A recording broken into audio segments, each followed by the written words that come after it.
Guys, panoorin natin tong isang babae na kaibigan ng babaeng nag-viral para malaman natin kung anong dahilan bakit ginawa sa kanya ang pangyayari na yon. Assalamualaikum sa lahat ng mga sulad ko sa social media. Sa nagtatanong pa sa akin sa message ko kung ba't ko nakilala yung babae, nakasama ko po siya sa Maynila, guys. Kasama ko siya nung bumalik ako dito sa amo ko. Tapos, bumalik din siya. So, may mga papeles kami na pinrocess para bumalik dito. So, kaya kami nagkasama niyan.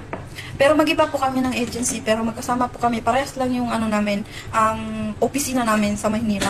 Kaya kami nagkasama. So, nagkahiwalay lang kami, guys.